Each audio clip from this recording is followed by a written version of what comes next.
Ernest Rutherford ने यह बताया कि परमाणु में उदासीन कण भी उपस्थित होते हैं जिन पर कोई आवेश नहीं होता, इसीलिए इनकी पहचान करने में बहुत परेशानी आई, बहुत कठिनाई आई। 1932 में इन उदासीन कणों को न्यूट्रॉन कहा गया। न्यूट्रॉन की खोज हुई और इनका द्रव्यमान जो होता है वो लगभग प्रोटॉन के द्रव्यमान के बराबर ही होता है और ये भी नाभिक में ही पाए जाते हैं और इनकी खोज जेम्स चैडविक ने की। तो न्यूट्रॉन की खोज का श्रेय जेम्स चैडविक को जाता है।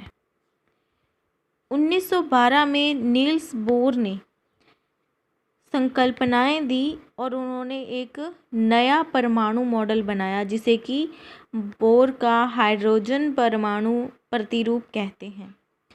इनमें उन्होंने कुछ अवधारणाएं दी जिनमें से मुख्य अवधारणाएं इस प्रकार हैं कि हाइड्रोजन परमाणु के इलेक्ट्रॉन एक निश्चित त्रिज्या एवं ऊर्जा की वृत्ताकार कक्षाओं में गति करता है।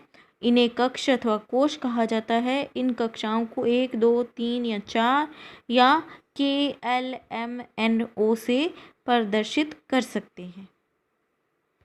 इसके बाद इन्होंने बताया कि कक्षकों के अंदर जो इलेक्ट्रॉन होते हैं उनका कोणीय संवेग, जिसे हम MVR से डिनोट करते हैं, h/2π या इसके गुणज में होता है।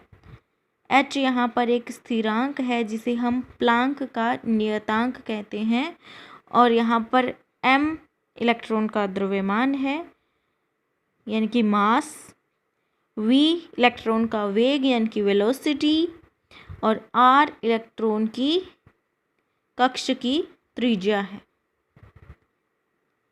अर्थात यदि इलेक्ट्रॉन का मास यानी कि द्रव्यमान m है, वेग v है और उसके कक्ष की त्रिज्या r है, तो MVR h/2π हो या इसके गुणज में होगा। इसके साथ ही उन्होंने बताया कि इलेक्ट्रॉन यदि एक निश्चित कक्षा में चक्कर लगा रहे हैं तो उनकी ऊर्जा का ह्रास नहीं होता, उनकी ऊर्जा में कोई परिवर्तन नहीं आता।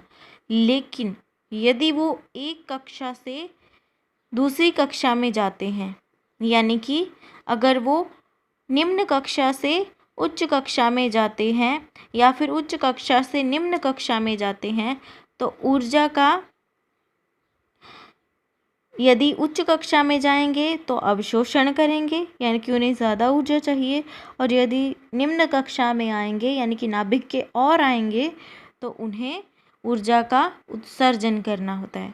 यानी कि यदि वो नाभिक की तरफ आ रहे हैं तो वो ऊर्जा का उत्सर्जन करेंगे, और यदि वो नाभिक से दूर के कक्षा में ट्रांसफ़र हो रहे हैं तो ऊर्जा का अवशोषण करेंगे, क्योंकि वहाँ की कक्षा बड़ी है और वहाँ पर उन्हें भ्रमण करने के लिए ज़्यादा ऊर्जा की आवश्यकता होती है।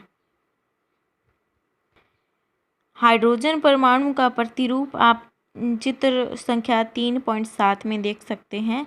यहाँ पर एक नाभिक बनाया गया है जिसके अंदर एक P यानी कि प्रोटॉन यानी कि पॉजिटिव एनर्जी दिखाई गई है। इसी के अंदर न्यूट्रॉन्स भी होते हैं जिन पर कोई चार्ज नहीं होता, कोई एनर्जी नहीं होती, और इलेक्ट्रॉन बाहर की कक्षा में चक्कर लगाते हुए आपको दिखाए गए हैं। यदि ये इलेक्ट्रॉन इसी कक्षा में चक्कर लगाता है, इसी सीधी रेखा में गमन करता है, तो इसे किसी ऊर्जा की आवश्यकता नहीं होती।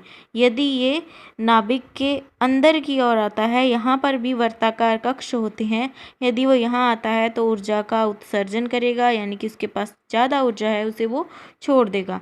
और यदि वो यहाँ से अपनी कक्षा से ऊपर की ओर जाएगा, वहाँ भी कक्षाएँ हैं, उस ऊर्जा कक्ष में जाएगा तो उसे ऊर्जा का अवशोषण करना होगा, क्योंकि उसे ज़्यादा ऊर्जा की आवश्यकता होती है।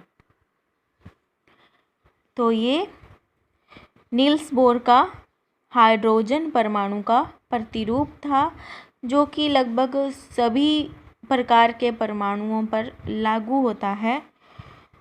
सो आई होप आपको समझ में आया होगा। ये आपके 3rd चैप्टर का टॉपिक है। इसका नेक्स्ट पार्ट हम अगले लेक्चर में डिस्कस करेंगे। यहाँ तक यदि आपको कोई भी प्रॉब्लम है, आपकी कोई समस्या है, किसी भी टॉपिक में आपको कोई प्रॉब्लम है तो आप कमेंट कीजिए, हमसे शेयर कीजिए अपनी प्रॉब्लम। आपकी समस्या का समाधान करने की कोशिश की जाएगी। Have a nice day. Thank you.